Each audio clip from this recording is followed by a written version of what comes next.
saudaraku dan sahabat-sahabatku, saat ini kami bertiga akan membuat pilot share 5. Sesudah melanjutkan pilot share keempat kemarin yang saya bersama istri saya bercerita mengenai sedikit perjalanan hidup kami. Saat ini kita bertiga sekarang mau cerita membuat pilot share 5 ini mengenai saya, istri saya dan juga putri kami satu-satunya Audrey.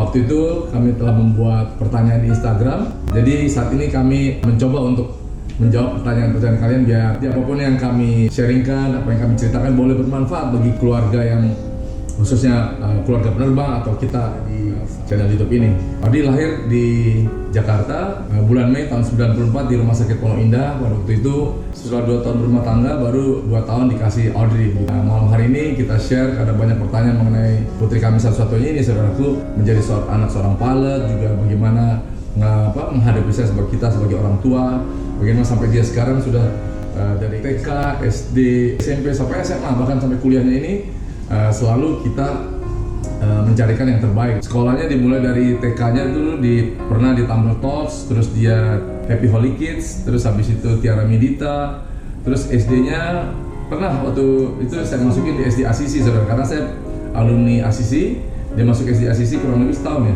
Setahun apa 2 tahun? Setahun, terus sekarang habis dari Tebet kita pindah ke Kebayoran. Saya tinggal dulu di Arteri Pondok Indah, terus dia kita pindahkan ke SD Paudi Luhur PL di Haji Nawi. Jadi dia SD, SMP-nya lulus di PL, saudara, Haji Nawi. Terus waktu dia lulus SD, SMP, mau masuk SMA, dia minta sama saya SMA negeri, SMA 6. Tapi hari kita berusaha coba cari. Waktu itu mau minta masukin dia ke Tarakanita, dia nggak mau karena perempuan semua. Terus dia mau dimasukin ke Regina Pacis juga ya. Nggak jadi, karena Regina Pacis dekat tempat tinggal saya sekarang. Habis itu akhirnya cari-cari, dia nggak taunya dapetnya di PSKD, saudara, PSKD 4 di Blok M, sekolah orang Batak dan orang Ambon, Horas. Akhirnya lulus di PSKD bertemanlah dengan preman-preman Blok M, saudara. Nah, sudah dia lulus dari SMA PSKD 4, dia mau cari kuliah di sini, saudara, tapi karena waktu itu ada teman saya bilang udah di Amerika aja, saya punya teman di LA, saudara. Akhirnya saya kirim ke Amerika. Nah, waktu itu dia mau ambil college atau mau ngambil university, tapi karena waktu itu istri saya agak cemas juga, sempat dia di sana, saya kirim ke sana, belum sampai setahun akhirnya dia pulang lagi ke sini. Susah, saudara, karena istri saya anak satu-satunya, akhirnya dia pulang kembali ke Jakarta baru masuk kuliah di sini. Biar kalian tahu juga, saudara, saya mendidik Audrey ini bukan dengan manja atau dengan selalu lemah lembut, enggak, saya didik dia dengan keras. Dari mulai SD, SMP itu saya didik dengan disiplin yang tinggi, saudara. Dulu dia ini nggak boleh megang HP kecuali hari Sabtu dan Minggu, nggak boleh makan es krim, makan coklat kecuali Sabtu dan Minggu. Dan juga dalam pelajaran, dalam les-lesnya semua dia les, saudara. Dari Oki Modeling, Talk In, terus John Robert Power, terus apa lagi? Kursus bahasa Inggris, bahasa Mandarin, terus Bina Vokalia, di Kawai, Namarina, semua lah, pokoknya kursus apa. Akhirnya dia bisa menyalurkan bakatnya atau yang dia ingin dari mulai SD, SMP, SMA sampai hari ini. Nah, saya bebasin semua. Yang penting satu hal, kalau apa yang kita didik ke anak kita itu dia punya hak dan dia juga punya tanggung jawab. Saya mendidik anak saya ini harus menghargai waktu. Kalian kalau mau berhasil dalam hidup ini, hargai waktu. Saya ingat bapak saya dulu saya masih kecil cuma ingat ada beberapa hal, saudara. Dia dididik saya ini. Kalau kamu janji sama orang, jangan pernah sampai orang itu menunggu. Jadi sampai hari ini kalau saya janji sama orang, kalau sebelum waktunya 10 menit atau 15 menit sebelumnya saya pasti sudah hadir di tempat tersebut. Begitu juga sampai saat ini saya terbang, makanya berusaha untuk on time dalam segala. Jadi itu didikan saya terhadap putri saya, Audrey. Dia contoh. Sekarang gini, hampir 60% dari saya diambil 40% dari ibunya. Didiklah anak berdasarkan contoh kehidupan kita sebagai orang tua. Mungkin dari mulai dia belajar naik sepeda di SD, saya yang ajarin sampai dia bisa naik sepeda. Bahkan sampai nyetir mobil pun saya ajarin dia, tapi dia belajar sendiri sampai hari ini. Karena gitu, orang tua itu pasti memberikan yang terbaik buat anak. Sampai hari ini saya kasih dia kepercayaan untuk dia nyetir mobil sendiri, karena sudah waktunya dia boleh menyetir mobil. Bahkan mobilnya harus namanya dia, saudara. Saya kasih B-nya atas namanya dia. Kalau kita mendidik anak itu pasti kita sayang sama anak, jangankan manusia, binatang aja sayang sama anak. Jadi kalau kita memberikan contoh yang baik, pasti untuk masa depan dia yang terbaik juga. Nggak pengen jadi pilot. Emang dari awal pertama kali cita-citanya bukan menjadi pilot. Waktu itu malah bukan dianya nggak mau jadi pilot, saya pernah menawarkan dia waktu di SMP, di SMA di Luhur. Saya bilang mau nggak papa sekolah bikin kamu jadi pilot perempuan yang paling muda pertama di Indonesia gitu. Waktu itu saya kebetulan juga punya teman di Halim punya pesawat Cessna saudara, jadi dia mau saya ajak terbang tapi dianya nggak mau, jadi waktu itu nggak jadi deh. Waktu itu karena ya kepengen juga punya meneruskan saya menjadi pilot, tapi dianya nggak mau, jadi batal saudaraku. Nah, kalau saya sih orang Batak, saya keluarga besar saudara. Saya kepengen juga dulu punya anak 2, tapi istri saya begitu order lahir gimana? Satu dan perempuan. Ya ternyata dia dari mulai mudanya kali ya, sekarang juga masih muda, udah setengah tua, tapi dia bilang sama saya begitu punya anak 1, terus saya bilang udah punya anak 1 aja, emang saya dari dulu kepengennya punya anak 1 perempuan dan kamu punya anak laki. Ya saya tiba-tiba mikir juga lah, ya udahlah, ya punya anak laki nanti seperti saya repot juga saudara, jadi ya udah 1 aja. Kita bisa punya anak 2, anak 10 juga bisa, tapi memang dianya bilang 1 harus sepakat kan. Kalau keluarga gitu kita harus sepakat, suami istri terutama dalam segala hal kita harus bersepakat untuk mengambil keputusan, jadi apalagi mengenai anak ya. Saya kuliah di Universitas Bina Nusantara, jurusan Marketing Communication, Broadcasting, Television. Saya bachelor degree, sekarang ngambil Corporate Communication, Master.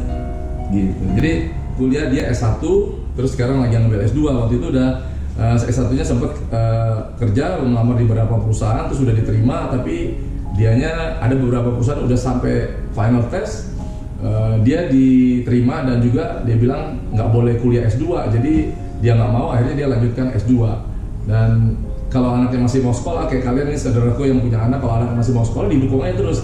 Dan saya bilang sama dia selalu berkali-kali, jangankan S2, S9 Samsung lo kalahin gue kasih sekolah gitu.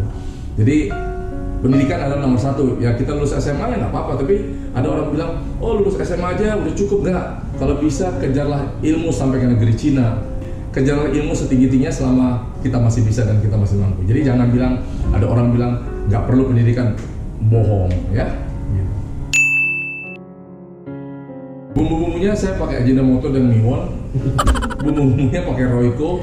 Enggak, bumbunya itu gini, mendidik anak itu kalau kita sebagai orang tua yang paling berkesan di antara umur 4 tahun sampai 12 tahun yang terekam di dalam memorinya dia. Nah, dari 12 sampai 17 tahun itu pertumbuhan dia ada pergaulan di luar saudaraku. Sudah sampai dari mulai di sekolah, di pergaulan di lingkungannya. Nah, itu yang akan mempola pendidikannya dia, pikirannya dia. Jadi kalau saya mendidik dia, membuat contoh, dulu juga contoh yang tidak baik, banyak yang direkam dari saya, tapi sesudah saya selesai dengan semuanya, saya mendidik dia berdasarkan apa yang saya perbuat, apa yang saya perkatakan, yaitu pasti dong kalau kita mau memberikan contoh kepada anak kita, siapapun itu kita, sejahat apapun kita, setidak baiknya apapun kita, pasti kita memberikan yang terbaik buat orang-orang yang kita cintai, terutama anak kita, karena anak ini kan titipan Tuhan, hasil dari cinta kasih kita berdua gitu. Jadi kalau misalnya semuanya pasti saya didik dia berdasarkan apa yang saya lakukan dan yang saya contohkan untuk kebaikannya dia. Jadi didikan itu berdasarkan pengalaman saudara. Jadi bukannya katanya itu nggak baik, karena dia tahu kalau kita berbuat bohong atau berbuat tidak benar, anak kita pasti mengetahuinya dan mencontohnya apa yang kita lakukan gitu. Cara mendidiknya seperti itu. Begini, khawatir nggak kamu? Enggak terus. Nah kalau kita sebagai orang tua, rasa khawatir kepada keluarga, terutama kepada anak itu pasti ada ya. Tapi khawatir itu hanya untuk sebentar aja. Kalau kita merancangkan yang terbaik masa depannya, pasti kita udah buat planning, udah buat rencana untuk apa dia ke depan. Sekarang ini saya mendidik dia berdasarkan apa? Berdasarkan contoh-contoh yang baik. Jadi kalau ke depannya, kalau saya udah kasih nasihat, kasih pandangan, dan yang terutama saya selalu berdoa untuk putri saya untuk masa depannya. Jadi sampai hari ini untuk masa depannya saya percaya pasti diberikan bukan yang baik, pasti yang terbaik. Baik itu pacarnya atau calon suaminya. Kalau bagi saya pacaran itu nggak begitu penting lah. Kalau memang jodoh dari Tuhan itu pasti diberikan yang terbaik dan untuk selamanya. Jangan untuk kontrakan 5 tahun atau udah punya anak 2 terus buka cabang lagi, nggak bagus. Dan saya yakin dan percaya kalau kita orangnya benar menjadikan contoh kedua orang tua kepada anaknya juga pasti meniru orang tuanya.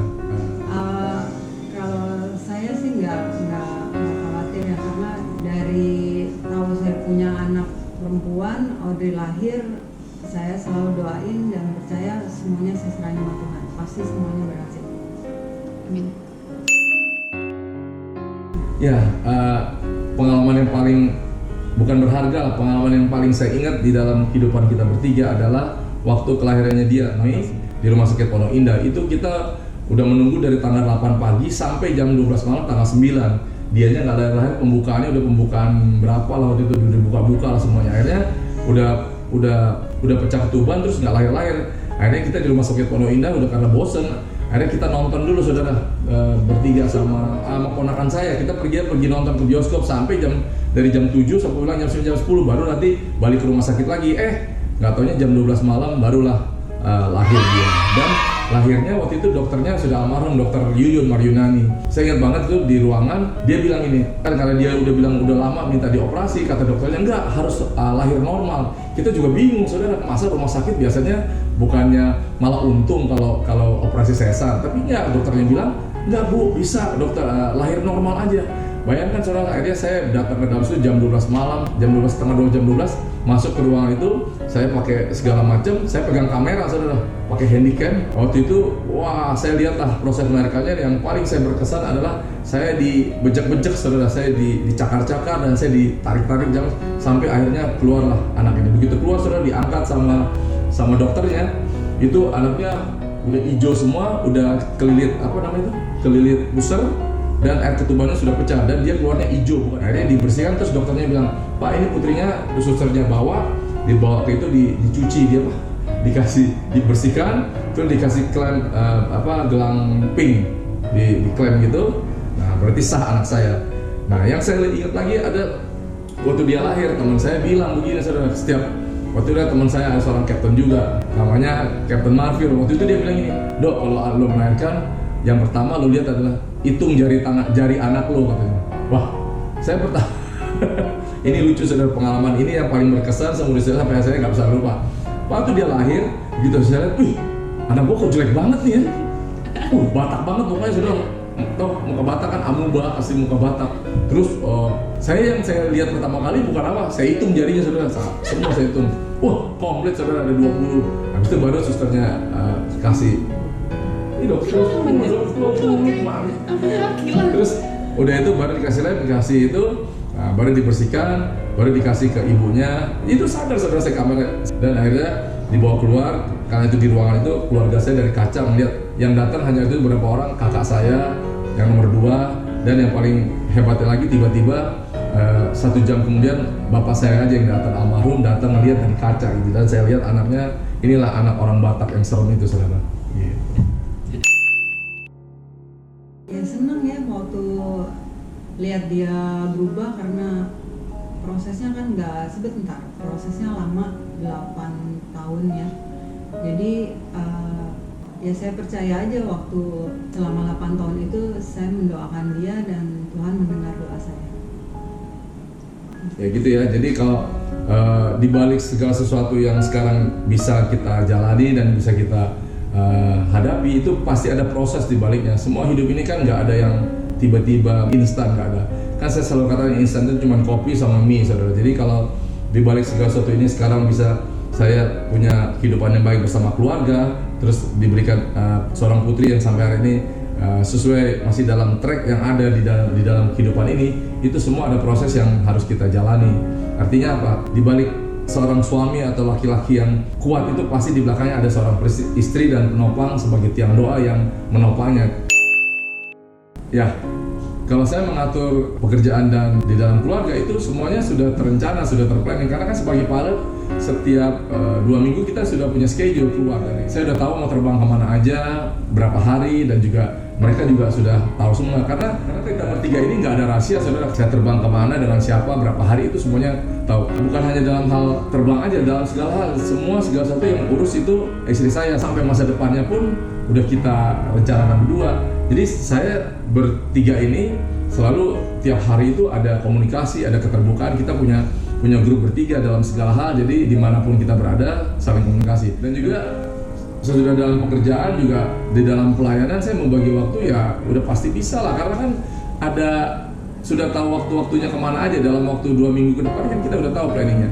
Dan saya selalu utamakan pelayanan. Artinya apa? Kan semua lah kita dari orang-orang yang beriman itu pasti percaya kalau kita mengutamakan Tuhan dalam segala hal, pasti hidup kita ini lebih baik daripada yang tidak mengutamakan Tuhan. Karena dalam segala hal ini kan hidup ini adalah anugerah dan kasih karunia. Sampai hari ini kalau kita bisa hidup sampai saat ini bisa seperti ini, semua kan ada campur tangan yang maha kuasa, bukan dari kekuatan kita. Memang kita berusaha, sebagai manusia itu harus berusaha. Kan kalau dibilang kalau orang malas jangan makan, jadi kita harus bekerja, harus rajin, harus disiplin, dan juga harus bertanggung jawab.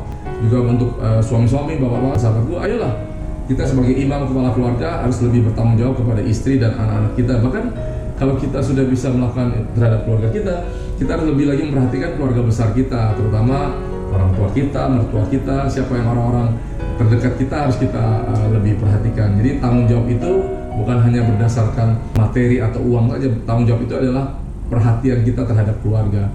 Kalau kita punya uang itu dipergunakan hanya sebagai alat. Jangan mau pernah diperalat sama uang. Karena kalau kita mau diperalat sama uang, jadi ketergantungan kita itu terhadap uang tersebut. Jadi utamakanlah keluarga dalam segala sesuatu, terutama istri dan anak kita, dan kalian tetaplah bertanggung jawab dalam segala hal dalam hidup ini, begitu. Kalau saya pribadi sih apa-apa suami saya mau baju, mau sepatu, mau tas atau apapun yang merek atau yang biasa, pasti semua suami saya. Jadi uang memang saya yang pegang, suami saya yang kasih tahu kayaknya ini bagus ya, yang ini nggak cocok gitu. Ya, jadi kan ada pertanyaan istri pilot yang suka menghambur-hamburkan uang ya. Ya gaji kita kan cukup ya mungkin kalau bagi untuk bertiga lebih dari cukup. Tapi kalau soal menghambur-hamburkan uang itu tergantung pribadinya masing-masing. Semuanya kan saya nggak pernah pegang segala satu, semua dari penghasilan. Kita kan pilot digaji tanggal 1, tanggal 5, tanggal 10 sama tanggal 15. Empat-empatnya dia pegang. Jadi semuanya itu kalau dia mau apapun pasti saya yang beliin, karena kalau dia sendiri beli dia merasa sayang. Tapi kalau saya kemanapun saya pergi, apa yang bagus, yang baik itu yang barang-barang apalah yang dibutuhkan nama itu saya lihat bagus saya beliin. Ya pokoknya semuanya nggak pernah saya pusingin, karena memang ya kalau yang makanya tadi bilang kenapa istri pilot uangnya banyak menghamburkan, itu tergantung pribadinya. Kalau memang mentalitasnya atau orangnya memang nggak seperti itu ya nggak akan begitu. Tapi kalau memang orangnya dibilangnya mungkin kaget atau baru punya, ya repot juga ya, kita nggak bisa komentar. Tapi kalau kita pribadi bertiga, saya ini selalu apa-apa saya yang beliin, mau barang apapun yang kadang-kadang mereka nggak minta, saya lihat ini bagus buat mereka, itu saya beliin, saudara, apa aja. Kemanapun saya pergi, pasti yang saya ingat buat beli mereka berdua. Kadang-kadang buat saya sendiri, ya nanti aja lah gitu. Ya, perjalanan paling jauh ya kemarin baru vlog saya dari ngambil pesawat lagi ke Seattle. Sebenarnya juga pengalaman paling berkesan ya kita liburan setiap tahun itu dulu pasti ke Tanah Perjanjian. Saya sudah 11 kali, mereka udah 10 kali setiap tahunnya. Jadi kalau pergi jalan-jalan paling berkesan ya itu kita jalan-jalan ke tempat-tempat yang bersejarah seperti Mesir, ke Jordan, ke Israel. Itu sampai saya udah masuk ke Masjid Al-Aqsa udah 4 kali saudara. Nggak apa-apa lah, kan dia Pak Haji Muhyiddin yang baik hati. Kalau saya sih, kata anak saya pernah dikasih, nih lihat fotonya nih, miripnya seperti ini, Josh Brolin, tapi ini versi orang Bataknya begitu. Ntar ada fotonya di sini. Iya, ya versi orang Bataknya nih. Saya orang Batak yang suka makan sayur kol, oke? Purpose saya adalah goalnya nanti pada akhirnya saya menjadi hamba Tuhan yang berkenan di hadapan Tuhan, dan juga saya boleh menjadi terang dan garam dimanapun berada. Jadi kalau kita bilang kita hamba Tuhan tapi membuat banyak orang jadi kecewa, itu namanya bukan hamba Tuhan. Jadi purpose saya ke depan itu adalah hidup dalam dunia sosial, berbagi kehidupan ini, karena semua hidup ini yang sudah saya jalani baru saya tahu sekarang itu adalah anugerah, adalah bonus. Karena sudah lebih dari 20 kali harusnya saya sudah mati saudara, tapi sampai hari ini masih bisa hidup, bisa cerita ngobrol sama saudara. Karena kita harus selalu ingat kata-kata seperti ini. Kita harus bersuka cita dalam pengharapan hidup ini. Kita harus sabar dalam kehidupan kesesakan atau dalam penderitaan atau dalam cobaan. Kita harus bertekun dalam beribadah dan berdoa, apapun agama kita dan iman kita, begitu. Terima kasih ya untuk kalian semua. Di akhir Palet 5 ini saya sama kedua belah jiwa saya ini boleh menjadi bermanfaat bagi kita semua yang berkeluarga maupun kalian yang masih dalam proses menuju ke sana. Oke? Dari saya, Just Odi, we love you all. Thank you for watching. God bless you all. Bye. Dah. Dadah.